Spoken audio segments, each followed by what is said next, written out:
Imagine you're sitting in your car, trapped in traffic, already late for work. The horns blare, someone cuts you off, and your chest tightens with frustration. Your hand is ready to slam the horn, your mouth ready to curse, your mind ready to explode. Or picture this. In the middle of a stressful day, a colleague makes a cutting remark that stings. Instantly, your blood boils, and the urge rises to strike back with equal venom. In those moments, it feels like we have no choice but to react. And yet, the Stoics would tell us something different. Marcus Aurelius once wrote, "You have power over your mind, not outside events. Realize this, and you will find strength." What if the true measure of strength is not found in how loud we shout, how quickly we fight back, or how fiercely we defend ourselves, but in how calmly we can stand, breathe, and choose our response? What if the secret to power is the ability to master ourselves when the world seems determined to provoke us? The question is not whether life will test you. It will. The real question is, will you react or will you respond? We live in a world that constantly pulls at our emotions. Phones buzz with notifications, each one demanding our attention, stirring urgency, and sometimes even anger. At work, deadlines pile up, and expectations press down on us until our patience feels like it's about to snap. At home, misunderstandings and careless words can spark conflicts that linger far longer than they should. And in the quiet moments when we scroll through social media, it can feel like everyone is shouting, arguing, and reacting to everything all at once. No wonder so many of us feel anxious, exhausted, and stretched thin. The Stoics faced their own version of this chaos: wars, political betrayals, plagues, and personal losses. They knew, just as we know, that the storms of life cannot be stopped. But they discovered something profound. While we may not control the storm, we can control the way we stand within it. The power lies not in controlling others, but in mastering ourselves. When we react impulsively, we hand over our peace to circumstances we cannot control. We let a stranger on the road dictate our mood. We let a few careless words decide the course of our day. But when we learn to pause, to breathe, and to choose our response, we reclaim our power. Calmness, then, is not passivity. It is strength. This is why the teachings of Marcus Aurelius, Seneca, and Epictetus remain as relevant today as they were 2,000 years ago. Their wisdom offers us a path to live with clarity in a noisy world, to remain unshaken in the face of provocation, and to transform every challenge into an opportunity for growth. In this journey, you'll discover that calmness is not weakness, but the deepest form of power, and it begins with training your mind to respond, not react. So let us walk together through the wisdom of the Stoics, uncovering the practices that can help us build this calm power. Practices that are not locked in ancient history, but that you can carry into your daily life today. Because the world will not stop testing you, but you can learn to face it with strength, composure, and unshakable calm. Epictetus once said, "It's not what happens to you, but how you react to it that matters." At first, this sounds simple, almost too obvious. But when life throws its weight against us, this teaching becomes one of the hardest and most freeing practices to master. The instinct to lash out is wired deeply into us. Someone insults us and we feel the surge of anger. A sudden problem arises and we feel the jolt of panic. The automatic reaction comes before we even think. Yet this is where the Stoic secret of calm power begins. In the pause. Think of the pause as a small space, a gap between stimulus and response. Most of us rush through it without noticing, but within that space lies freedom. Imagine receiving a harsh email late at night. The instinct is to fire back immediately, to defend yourself, to make your voice heard. But if you choose to pause, to sleep on it, you return the next day with a cooler mind, and suddenly the words you write are measured, thoughtful, and effective. That pause transformed a potential explosion into an act of strength. Modern life offers countless examples. A parent, tired after a long day, is tempted to snap at their child for a small mistake, but in pausing, they see the bigger picture. Their child is learning. Their words will shape not just this moment, but the bond between them. Or consider a leader facing criticism from their team. An immediate defensive reaction might crush trust, but a pause allows space to ask questions, to listen, and to respond in a way that builds respect rather than fear. Practicing the pause requires discipline, but it is a discipline that changes everything. One method is as simple as counting to 10 before speaking when emotions run high. Another is taking a deep breath and reminding yourself, I do not have to act on this feeling. Journaling also helps. Writing down the situation before reacting gives you distance and clarity. Over time, this practice rewires the mind. The pause becomes natural, and in that space you find calm power. This is not about suppressing emotions. The Stoics did not ask us to be unfeeling statues. Instead, they taught us to master emotions so they serve us rather than rule us. Anger, fear, and frustration will still appear, but the pause allows us to channel them into wisdom rather than destruction. And once you taste the strength that comes from responding instead of reacting, you begin to understand what the Stoics meant by true freedom. But pausing is only the beginning. Because even when we stop ourselves from reacting, life still confronts us with forces far beyond our control. The question then becomes, how do we stay calm when faced with the chaos we can do nothing about? Epictetus reminds us with piercing clarity, some things are in our control and others not. Few truths are more essential to the Stoic path, and yet few are more often ignored. So much of our suffering comes not from events themselves, but from our desperate struggle to control what we never truly could. We waste energy raging against the weather, resenting the economy, or fretting over the opinions of others. In doing so, we hand over our peace to forces that lie completely outside our grasp. Imagine a flight cancelled by a sudden storm. The average traveller fumes, paces the terminal, and heaps frustration on airline staff who cannot change the weather. Hours are spent in anger, but nothing changes. Another traveller accepts reality, pulls out a book, and uses the time to rest, read, or reflect. Both face the same storm, but only one keeps calm power, because they focused on what could be controlled, their own mind. This distinction becomes even clearer in daily life. At work, a colleague might undermine you, spreading half-truths or taking credit for your efforts. You cannot control their choices, but you can control your response, whether you waste your energy on bitterness or instead sharpen your work, strengthen your reputation, and let time reveal the truth.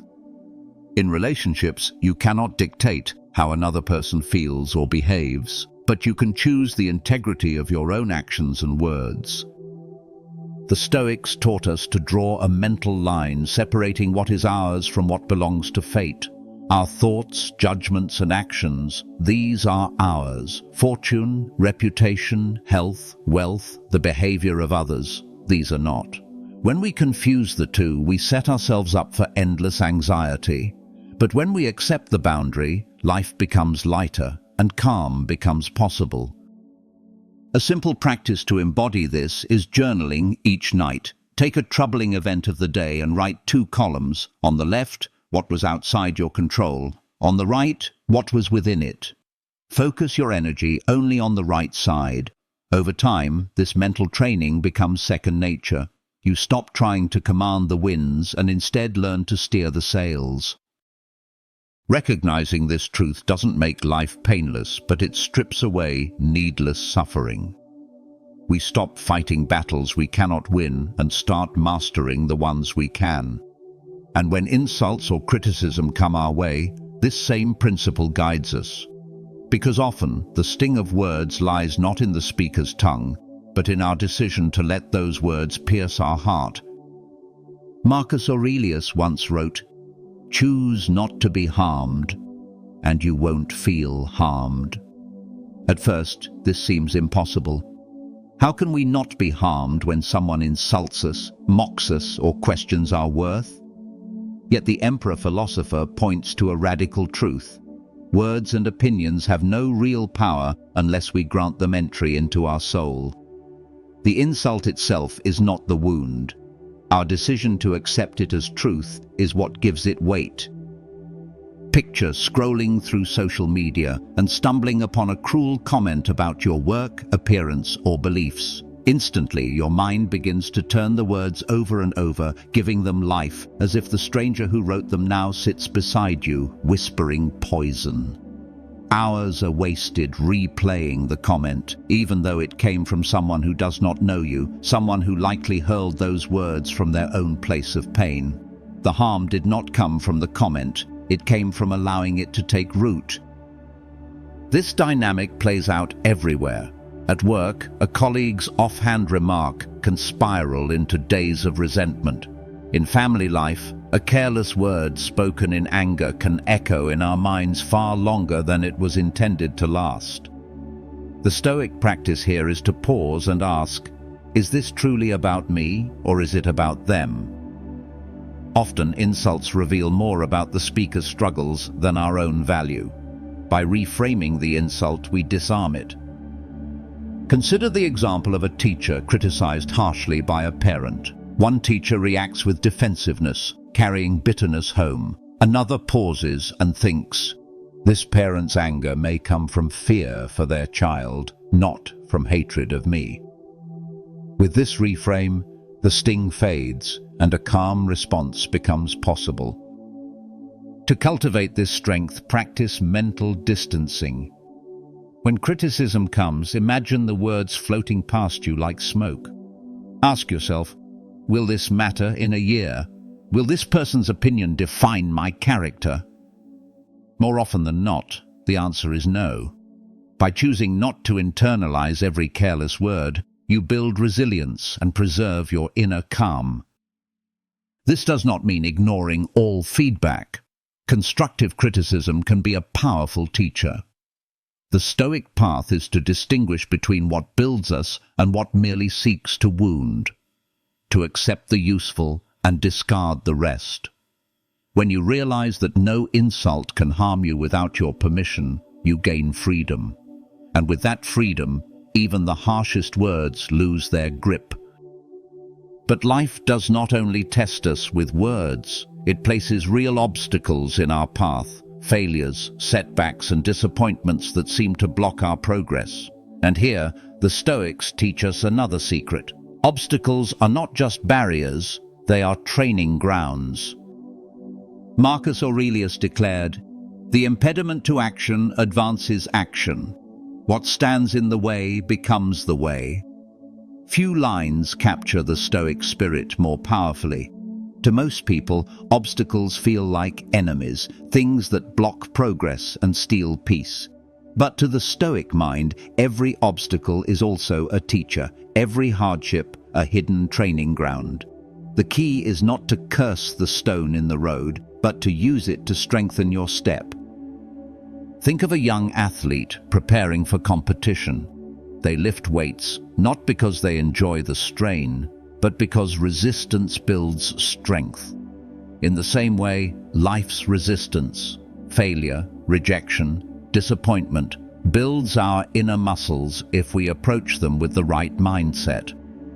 Imagine a job application that ends in silence. One person sees rejection as a dead end, sinks into bitterness, and stops trying. Another reframes it. This rejection is feedback, a chance to sharpen skills, expand knowledge, and return stronger. For them, rejection becomes redirection. History is full of such transformations.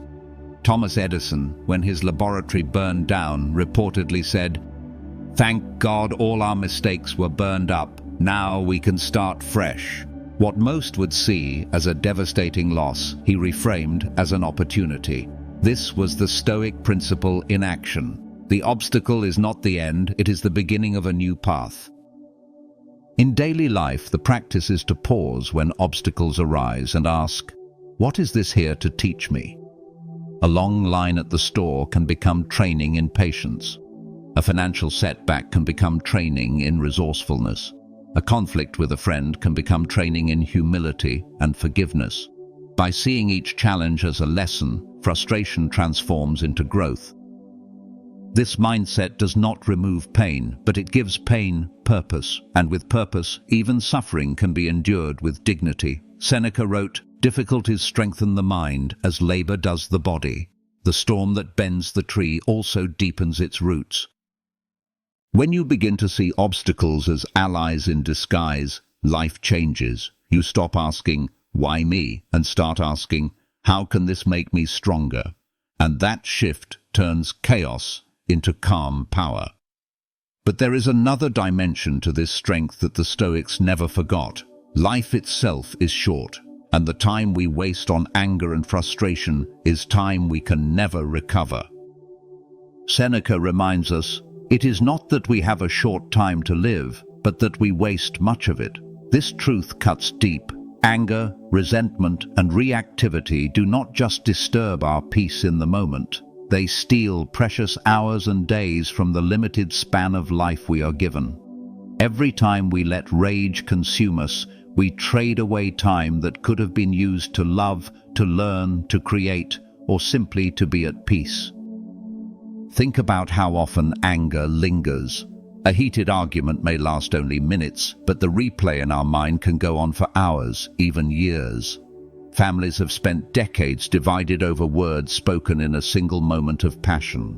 Friendships have ended not because of true harm, but because pride refused to let go. How many of our days vanish in scrolling through endless online arguments, each comment pulling us deeper into a cycle of reactivity that leaves us drained? The Stoics remind us that life is far too short for such waste. Marcus Aurelius wrote in his Meditations, "You could leave life right now. Let that determine what you do and say and think." When we carry the awareness of life's brevity, anger begins to look small. That rude driver, that petty insult, that inconvenience at work, are they worth trading a piece of your limited time on earth? Would you spend your final day raging against traffic or savoring the presence of those you love? To live with this perspective, cultivate the practice of memento mori, remembering mortality. Each morning, remind yourself that the day ahead is a gift, not guaranteed. Each evening, reflect. If this were my last day, did I waste it in trivial conflict, or did I use it well? This reflection is not meant to depress, but to sharpen focus on what truly matters. Modern life is full of distractions that tempt us to squander time. But when you hold Seneca's warning close, your priorities shift. Small irritations lose their grip, and gratitude rises in their place. You begin to respond not with heated reaction, but with calm awareness that every moment counts. And this awareness leads naturally to another Stoic principle. If life is short, then we must build within ourselves a place that cannot be shaken by the chaos of the outside world. A fortress of calm that no insult, no setback, no storm can penetrate. Marcus Aurelius wrote, "You have power over your mind, not outside events. Realize this, and you will find strength." These words reveal the heart of Stoic calm, the building of an inner fortress, a citadel of the soul that no external chaos can breach. The world will always throw storms our way, but if our mind is steady, then we stand unshaken. Calmness is not the absence of trouble, but the presence of strength within. Consider a surgeon in the middle of a life or death operation. The room is tense, the patient's life hangs by a thread, and alarms sound as complications arise. A reactive mind would panic, flail, and worsen the crisis. But the surgeon who has trained their mind remains focused. Calm under pressure, they move with precision, making choices that save rather than destroy. The external chaos is real, but their inner fortress holds. The same principle applies in less dramatic settings. A parent confronted with their child's tears, a manager navigating sudden setbacks, or a traveler stranded in a foreign airport, all face moments that tempt panic. Yet those who keep their composure not only preserve their own peace but also steady those around them. Calmness is contagious, and the person who builds an inner citadel becomes a pillar for others. The Stoics taught that we must guard our minds as a ruler guards the gates of a city. Thoughts of anger, fear, or despair may knock, but we decide whether to let them enter. Each time we choose discipline over indulgence, patience over fury, clarity over confusion, we reinforce the walls of that fortress. And over time, those walls become nearly unbreakable. A practical way to cultivate this is through visualization. Each morning, imagine your mind as a stronghold atop a high mountain. The winds of insult, the storms of failure, and the noise of the crowd may crash against its walls, but inside remains stillness. Carry this image through the day. When stress rises, return to the fortress in your mind. Remind yourself that calmness is not granted by circumstances, it is created by you. Seneca put it simply, "No man is free who is not master of himself." True freedom is not found in escaping life's troubles, but in refusing to be enslaved by them. When your mind becomes your fortress, no insult, no disappointment, and no chaos can overthrow you. And yet the Stoics knew that building strength requires practice. To train the mind, one must sometimes step willingly into discomfort, so that fear and reactivity lose their grip. This brings us to their next great discipline: voluntary hardship. Seneca advised his students, "Set aside a certain number of days during which you shall be content with the scantiest and cheapest fare, with coarse and rough dress, saying to yourself all the while, 'Is this the condition I so feared?'" This practice of voluntary discomfort was not meant as punishment, but as training. By choosing to endure small hardships, the Stoics weakened fear and prepared themselves to face life's challenges with composure. In our modern world, comfort is abundant. Food arrives at the tap of a button, entertainment streams endlessly, climate control shields us from heat and cold. Yet when comfort becomes constant, even the smallest disruption, an internet outage, a delayed delivery, a skipped meal, can provoke irritation and anxiety. The Stoics saw this danger clearly. A mind addicted to comfort is fragile, but a mind trained in discomfort is strong. Imagine deliberately fasting for a day. Hunger comes, but instead of reacting with panic or irritability, you observe it calmly. You discover that you can endure more than you thought. Or consider taking a cold shower. The shock of the water tempts you to leap out, but by breathing through the discomfort, you teach your mind not to flee at the first sign of hardship. These small acts, repeated over time, become powerful lessons in resilience. The same applies to technology. Choosing to put aside the phone for a day can feel uncomfortable at first. The itch to check messages, the restlessness of silence, all reveal how deeply comfort and distraction have shaped us. But by practicing voluntary disconnection, we regain control over our attention, proving to ourselves that we are not slaves to constant stimulation. Each voluntary hardship is a rehearsal. When real difficulties arrive, job loss, illness, conflict, you are less shaken because you have already trained to face discomfort without collapsing. You do not react in fear because fear has already been weakened. You respond with calm because you know hardship cannot destroy your inner strength. Seneca's wisdom is timeless. It is not the man who has too little, but the man who craves more that is poor. By practicing simplicity and discomfort, we realize how little we truly need. Calmness grows, gratitude deepens, and we discover power not in luxury, but in mastery of ourselves. Through this practice, the Stoics remind us that calm power is not built in ease, but in struggle embraced with courage.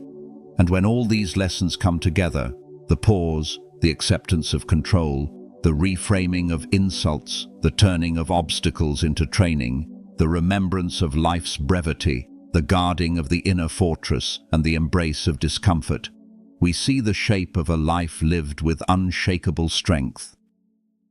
Pausing before reacting opens the door to freedom, but the question remains, how do we stay steady when life brings challenges that are far beyond our control? Recognizing what belongs to us and what does not clears much of the confusion. Yet another question arises, how do we handle the sting of words and insults that cut deep? When we learn to strip insults of their power, we grow lighter, but life still confronts us with real barriers and setbacks. What do we do when the path itself seems blocked? Seeing obstacles as training reshapes hardship into growth, but this leads us to confront an even deeper truth. Time itself is slipping away, and anger wastes what we can never reclaim. When the brevity of life is clear, calmness feels urgent, but it requires a stronghold within. How do we build an inner fortress that no storm can breach? And even with a fortress, strength cannot grow in luxury alone. To truly master reactivity, we must train in hardship, embracing discomfort to prove to ourselves that we are stronger than fear. The Stoics teach us that calmness is not weakness, but the highest form of strength. Anyone can lash out, anyone can be carried away by anger, anyone can react without thought. But to pause, to choose your response, to remain steady when the world tries to shake you, that is power. Marcus Aurelius, Seneca, and Epictetus all understood that true freedom is not found in controlling the world, but in mastering the self. When you begin to practice the pause, you discover that you are not a prisoner of your emotions. When you distinguish between what is yours to control and what is not, you stop wasting energy on the impossible. When you reframe insults, you reclaim your dignity. When you turn obstacles into training, you transform adversity into growth. When you remember life's brevity, you stop giving away precious hours to anger. When you guard your inner fortress, you carry peace even into chaos. And when you practice discomfort, you find that fear loses its grip. Each of these lessons builds on the other, shaping a mind that is unshakable, calm, and strong. The storms of life will never cease. People will still insult, setbacks will still come, and the clock will still run forward. But you are not helpless before these forces. You have within you the power to respond with wisdom instead of reaction, with clarity instead of confusion, with calm instead of chaos. This is the Stoic secret of calm power. Not that life grows easier, but that you grow stronger. As you walk forward, carry these teachings not as distant philosophy, but as daily practice. When the urge to react rises, pause. When chaos swirls around you, breathe and remember what is within your control. When fear whispers, step into discomfort and see that you are greater than it. Little by little, choice by choice, you will train your mind into a fortress of composure. And in that composure, you will find freedom. Not freedom from life's trials, but freedom from being ruled by them. Calm, then, is not a gift given by circumstance. It is a discipline you build, a strength you embody, and a power that no one can take away. Take a moment to reflect on your own life. What was the last situation where you reacted in anger, frustration, or fear, only to regret it later? Now imagine how differently that moment could have unfolded if you had paused, breathed, and chosen your response. This is the challenge and the gift the Stoics leave for us, to train our minds each day to respond, not react. I encourage you to try one practice this week. It could be the pause before speaking, writing down what is in your control, reframing an insult, or even stepping into voluntary discomfort. Choose one, live it out, and see how it changes the way you carry yourself. If these lessons spoke to you, I invite you to keep walking this path of wisdom with us. Subscribe for more teachings drawn from Stoic philosophy, reflections that help you build inner strength, and practices to steady your mind in an unsteady world. And if you know someone who struggles with reactivity or stress, share this message with them. It may be the encouragement they need. Remember, the storms will always come, but your calm can remain. Train your mind, guard your inner fortress, and step into the calm power the Stoics knew was the highest form of freedom.